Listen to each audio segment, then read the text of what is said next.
welcome to another edition of On Topic. I'm John Testa, the County Legislator for District 1, covering the city of Peekskill, the town of Cortlandt, and the town of Yorktown. It's an honor to be your representative, and I'm so glad to be able to now start 2015 and announce that I was elected by my colleagues here at the County Board to be the minority leader for the County Board of Legislators. So I'm moving forward in this term in a leadership position, and as you'll see as the year goes on and as the interview goes on with our guest today, that it really has proven to be a good thing for not only me, but for our constituency throughout District 1 as well as the County of Westchester. So I'm here today in my office down here in White Plains in the county office building, and we're going to go down the hall and we're going to visit our chairman of the board. The County Board of Legislators has a new chairman this term, and that's Michael Kaplowitz from Yorktown, someone I've worked with closely over the years as a co-legislator to Yorktown. And we're going to go down and talk to him about his time as the new chairman and the process that we went through with the budget, and a little bit about maybe what we're going to look forward to working on in 2015. So let's go down the hall and talk to Mike. I'm here with Chairman of the Westchester Board of Legislators, Michael Kaplowitz, and his office here in White Plains at the County Board of Legislators office building. Michael, thank you for being on the show. Thank you, Legislator Testa. Michael and I, for those who don't know, we share our constituency in Yorktown. We share the town of Yorktown. He has the southern half, basically, and I have the northern half of the town. And we do a lot of good things together out there in Yorktown. And this year was as you know, is my first year in the leadership, and Michael's first year as the chairman, and we've been able to continue our relationship, getting a lot done here at the county board. And Michael, how did you like your first year as the chairman of the board? It was challenging, and we were up to it. We had a real good leadership team, yourself and Catherine Borgia, majority leader respectively, and our whips, and really all the legislators. It was a good chance to, in a bipartisan way, work together. Yeah. You go to cocktail parties, you're watching TV, and what do people bemoan? The fact that down in Washington and up in Albany, people just can't get along. You can disagree, right, but you have to work it through like a family. And I have to say that we had a really good year at the Board of Legislators, in great measure to you and your colleagues and Democrats and their colleagues, in that we talked through, negotiated through a lot of tough issues, and I think the people were better for it because we accomplished quite a bit. It's not really that you disagree, it's how you disagree, yeah, and how you come to sometimes a consensus, and sometimes maybe you don't, but you still are respectful and professional about it. And for you as chairman, what I really enjoyed this year is having a budget process that was really wide open. And I think a lot of that has to do with your many years here on the board. You can tell us what your tenure is here and all the different committees. I know you were a long-time chairperson of the budget committee. Well, I think it comes under the category of even a blind squirrel gets a nut once in a while. After doing 18 of them, I've had some experience. Professionally, I'm in the financial advisory world.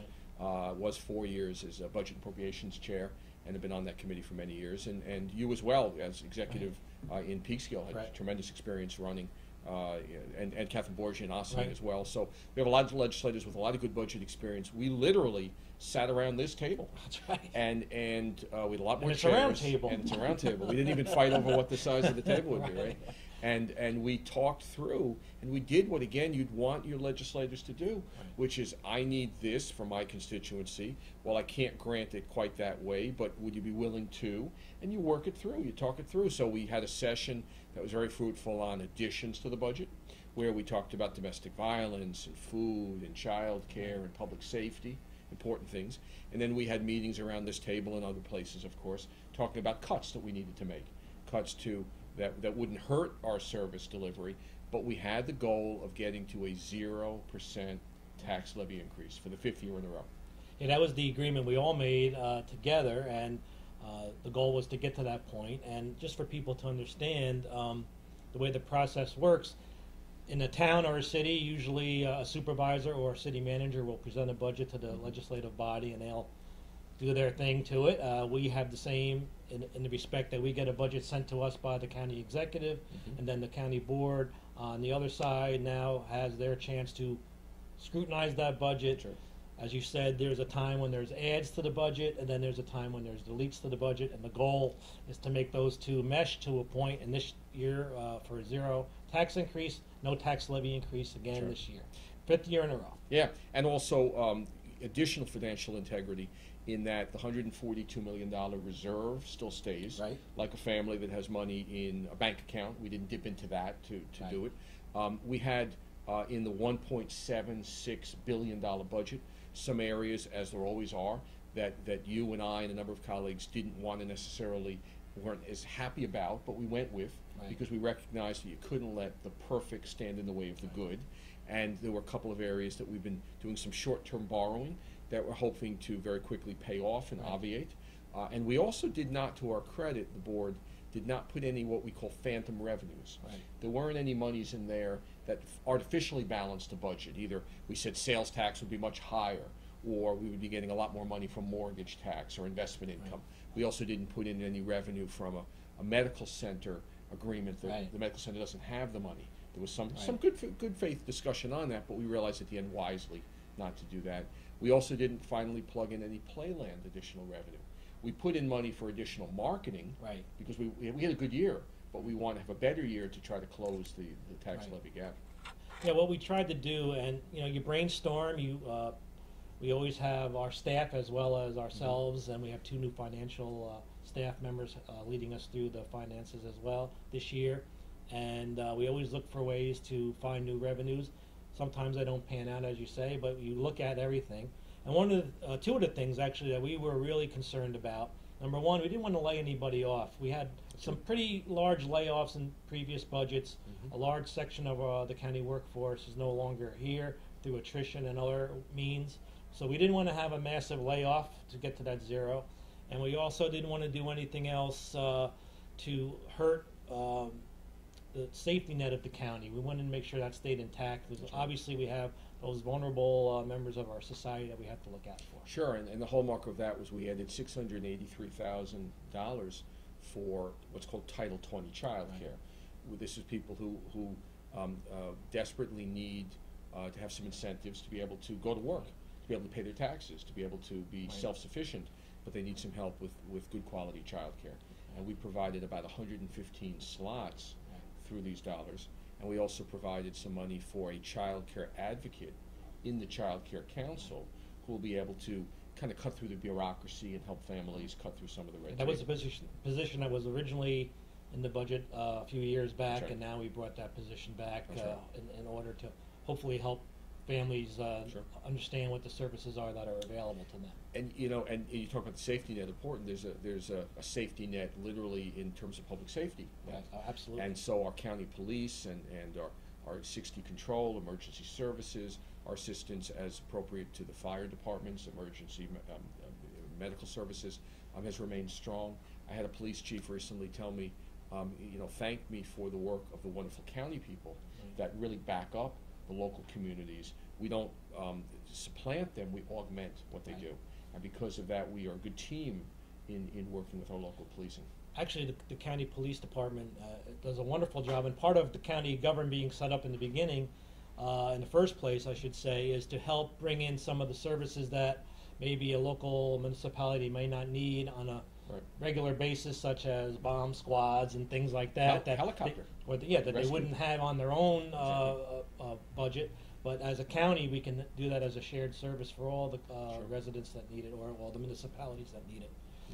So we moved together with the budget, and it was wonderful. For me, it was only my 5th budget. I know it was your 16th or so budget. 17th. 17th, okay, close but enough. it was my 5th, and to me it was the most smooth, open, and really easy flowing process that we've had since I've been here, so I want to thank you for that. Sure, And thank my you. first time obviously being part of the leadership, so I saw it from a different perspective from that Wasn't point. too bad, right? It wasn't bad at all, Yeah.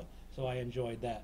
So going forward, you had mentioned Playland. I would think that Playland is going to be one of our main topics of discussion and focus for 2015. Yeah, we still lose, if you will, $3 million a year approximately.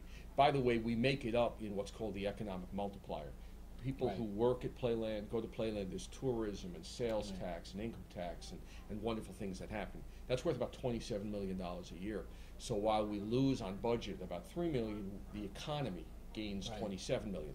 But as Rob, as our county executive, Mr. Estorino, had said, wouldn't it be great if we could keep all the good things and still Still not close the lose money. tax levy and not lose money, Right, right? exactly. Why do we have to lose so much, for Right. sure? So his vision is a public-private partnership.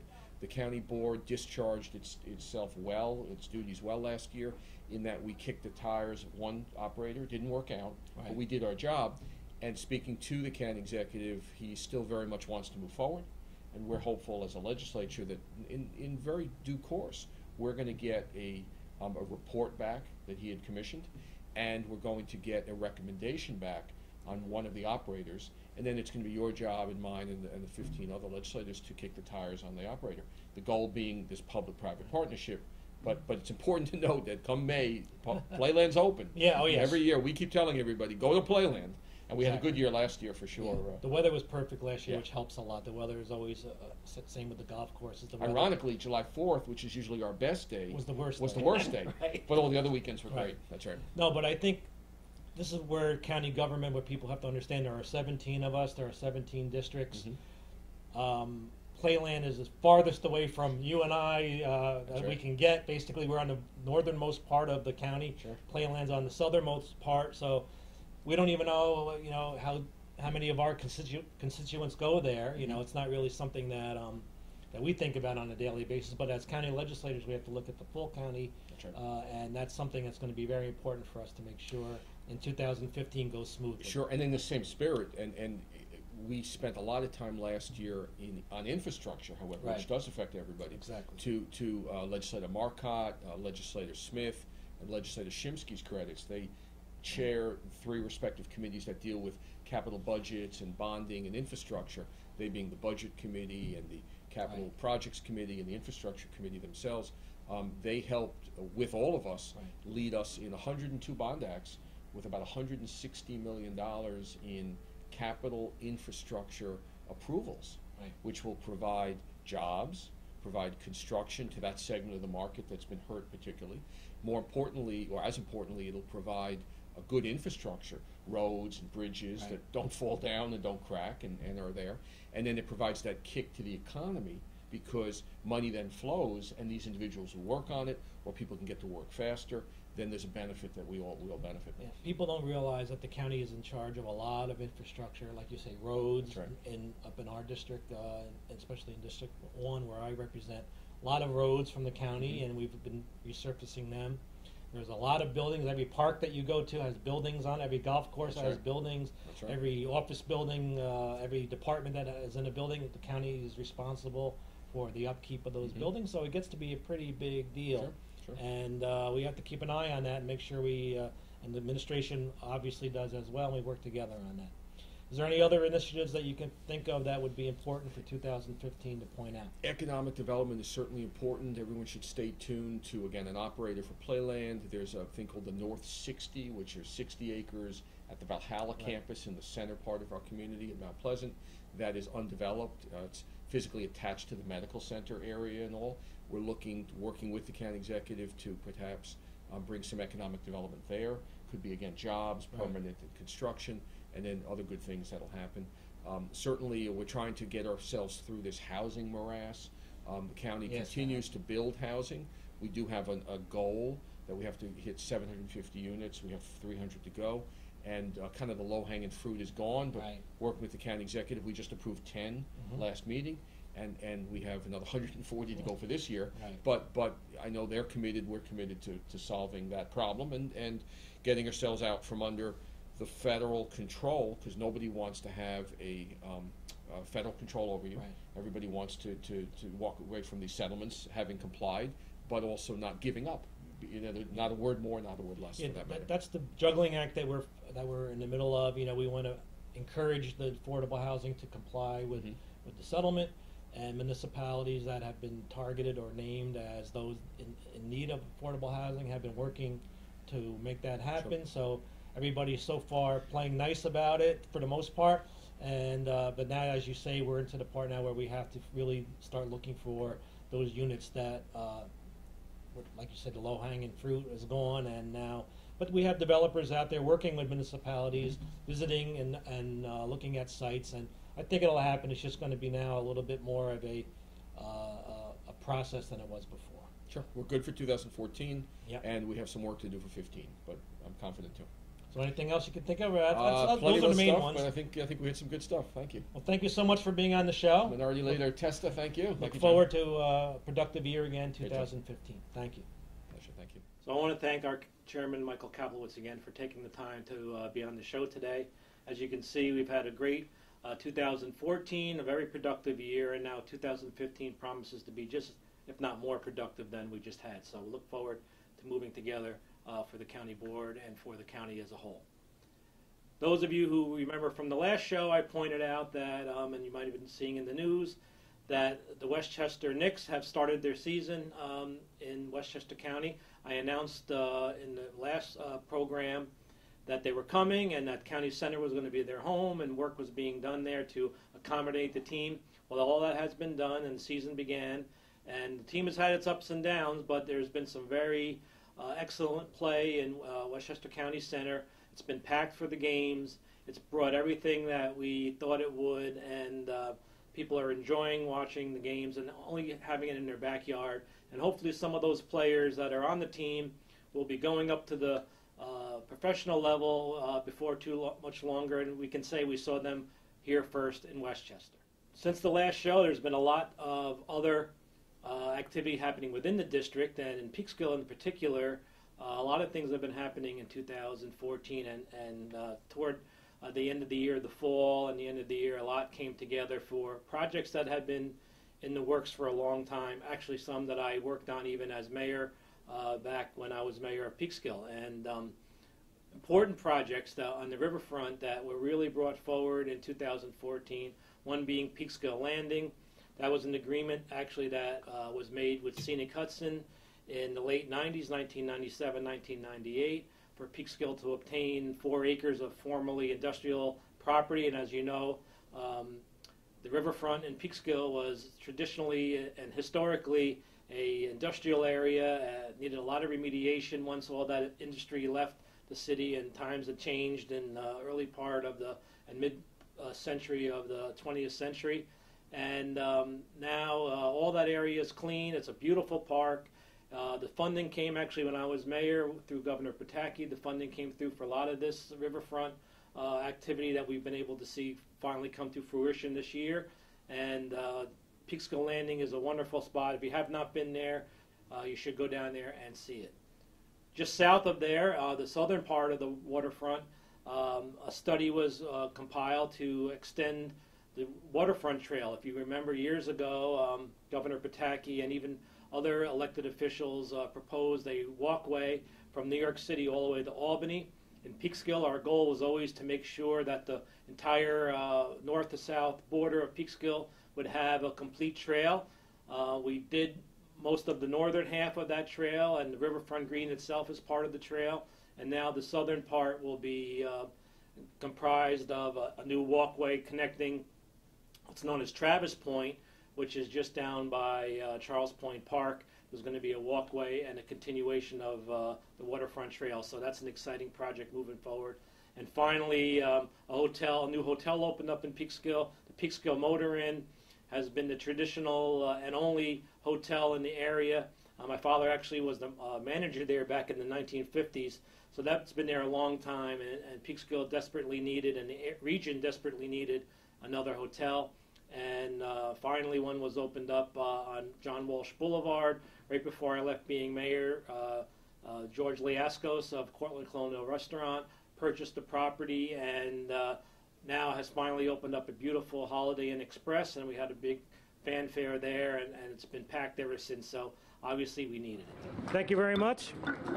It's a pleasure to be here after all these years of this project. I want to thank and congratulate George and his family for being persistent, as George always says he would be.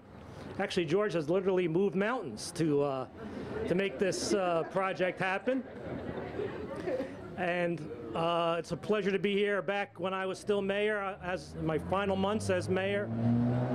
George had not only approached me, but members of the city planning department, Vinny Vesey, the director of the IDA at the time, looking for usable property and possibly in the city of Peekskill. This property has been here many years, not on the tax rolls, and to get a property back on the tax rolls first and foremost is essential for the city of Peekskill. So thank you to George and his family and all his partners for making that happen.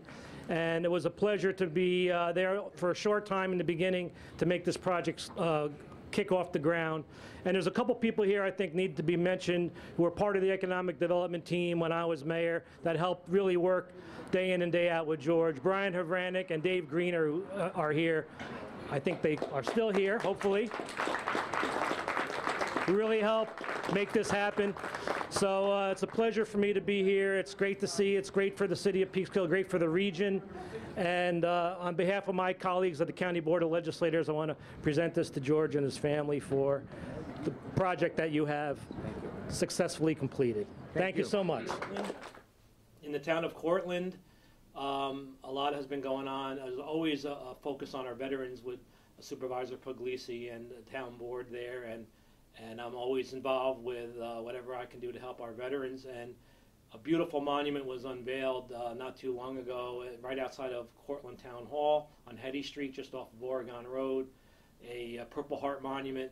It's a beautiful monument. They've been erected in other municipalities around the state. And finally, we have the first one in Westchester in the town of Cortlandt. And if you have not seen it in person, it's worth a special drive just to see it. You can see it here, how beautiful it is and how well it was created and designed, and it's been well received and well deserved and overdue for our Purple Heart veterans and veterans in general. In Yorktown, once again, they had their annual street fair. The Yorktown Chamber of Commerce has a wonderful street fair, and each and every year it gets bigger and bigger and bigger and has large crowds. I'm there every year, and again, I was happy to be there this year. I sponsor the senior breakfast every year. The seniors come from all over Yorktown. There are many senior citizen residences around Yorktown. They all are part of it. They come and enjoy a free lunch, and they enjoy the festival. And I'm always proud to be there and help serve them whenever I can, and every year I'm there.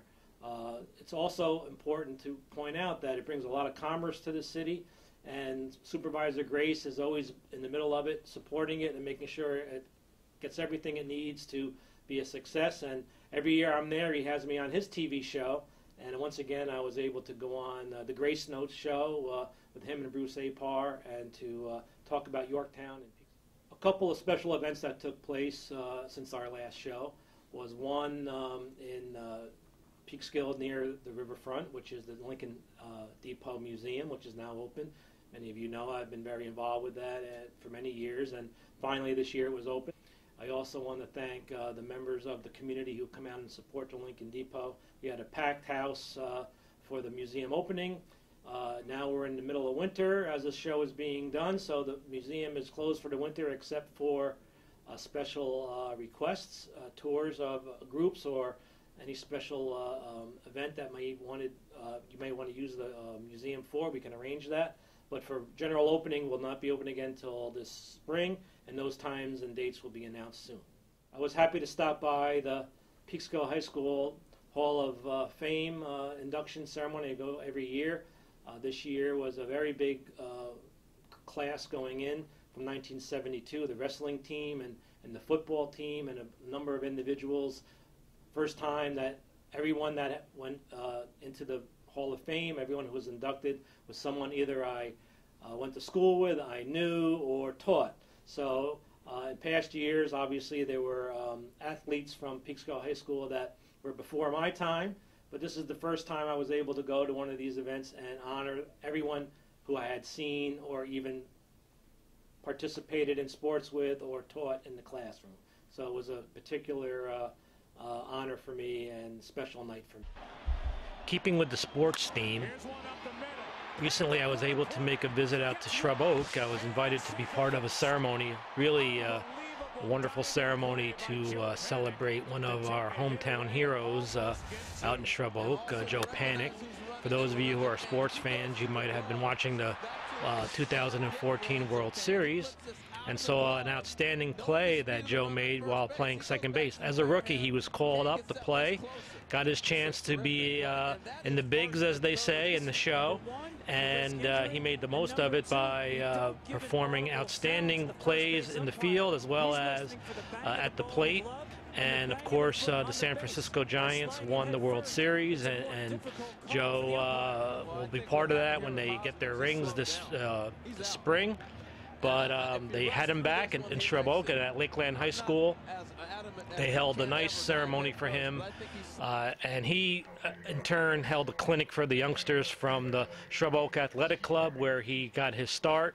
And the members of the Shrub Oak Athletic Club and the Lakeland School Board and administration were there to honor Joe and recognize him for what he did as a youngster, obviously in Shrub Oak, but obviously for his outstanding play and his role model status that he's become for the youngsters of Shrub Oak. It was really nice to meet him. He's a great guy, and he was there to inspire the youngsters, answer their questions, show them some techniques that he's learned along the way, had a little clinic for them, and it was an exciting day, and we wish him all the best going forward. Westchester County Legislator, Testa. John?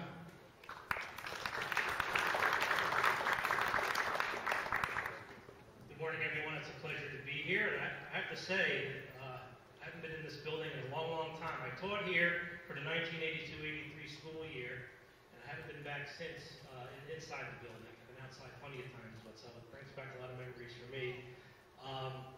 And Joe, forget the trade. Wait till your first contract is up, and then you have to renegotiate. Then you go to the Yankees. That's where you go. Okay? But as Terrence said, you are an inspiration to our youngsters, not only for what you've done in sports and what you have shown our youngsters what you can do in sports, but you can do that in any walk of life that you choose. And right here at Shrub Oak, the athletic club was a beginning for you, as it's a beginning for many others, and will continue to be a beginning, and either for sports or for other great things that they will do as they go forward in life. And on behalf of my colleagues at the County Board of Legislators, I just want to recognize you and present you with a proclamation and declare today Joe Panik Day throughout Westchester County.